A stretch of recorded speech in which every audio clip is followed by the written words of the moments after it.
মোৰ ওপৰৰ চেনেলত আপোনালোক সকলোকে স্বাগতম জনাইছোঁ আজি এটা নতুন ভিডিঅ'লৈ। তেন্তে ব'লক ভিডিঅ'টো আজি আৰম্ভ কৰোঁ। আজি ভিডিঅ'টো হৈছে আপোনালোকে দেখিছে এইটো হ'ল চুইচ গেট ক'ব পাৰি, চুইচ গেট বুলি কয়।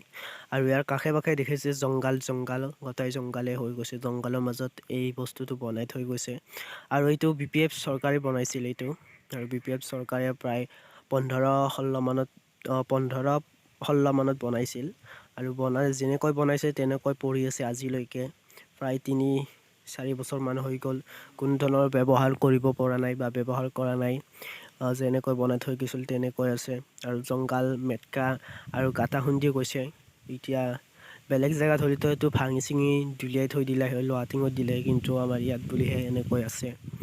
আৰু যিটো এতিয়া নতুন চৰকাৰ আহিছে UPL, মই তাৰ বাবে নতুন চৰকাৰক মই এইটো বস্তু দেখুৱাই দিব খুজিছোঁ যে এইটো বস্তু আপোনালোকে অতি সোনকালে কৰিবলৈ চেষ্টা কৰক যদি ভিডিঅ'টো পায় আপোনালোকে।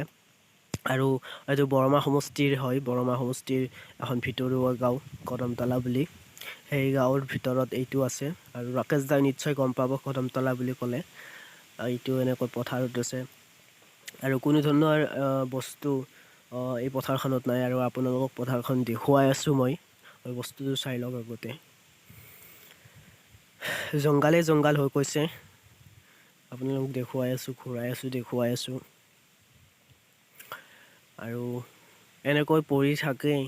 আৰু কৃষক কেনেকৈ উন্নতিত আহিব আপোনালোকে কওক। আৰু ইয়াৰ পথাৰ কৃষকে সদায় বৰষুণক ভিত্তি কৰি ভুই বা খেতি কৰিব লাগে। কাৰণ কোনো ধৰণৰ ইয়াত চেলো বা এনেকৈ প্ৰয়োজন বস্তু ইয়াত পোৱা নাই বা দিব পৰা নাই।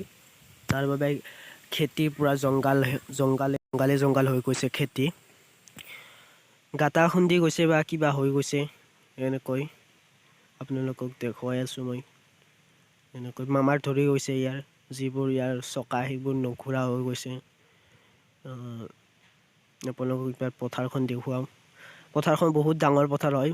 প্ৰায় 500 বিঘাৰো ওপৰত হ'ব কিজানি। অনুমান 500 বিঘাৰ। আৰু ইফালেও আছে, দক্ষিণ চাইডেও আছে। ইয়াতকৈ দুগুণ আছে দক্ষিণ চাইডে। আপোনাক পথাৰখন দেখুৱাই লৈছোঁ, চাওক পথাৰখন এবাৰ। দেখিছেনে পথাৰখন? এইখনেই পথাৰ। আৰু পথাৰখনত পূৰা জংঘল হৈছে। ধান ৰুইছে নে কি ৰুইছে গমেই নাপায় তাত। আৰু এইটো হ'ল সেইটো। আৰু ৰাকেশ দা মানে ৰাকেশ ব্ৰহ্মক ৰাকেশ দাই বুলি ক'ব পাৰি।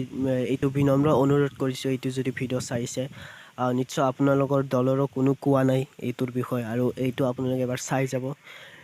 এইটো আপুনি পাৰে যদি এবাৰ কৰি দিব। কাৰণ কৃষক মানুহ হ'লেও অলপ কিছু সকাহ পাব। আৰু ইভাগে হ'ল এইটো লঙা, এইটো পানী যায়।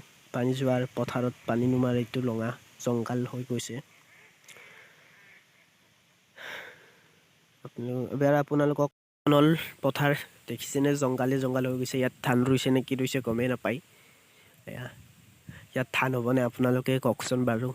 যিবিলাকে খেতি কৰে ইয়াত ধান হোৱাৰ আশা আছেনে? এনেকৈ জংঘল হৈ গৈছে পথাৰ। কিছুহে ভাল হৈছে।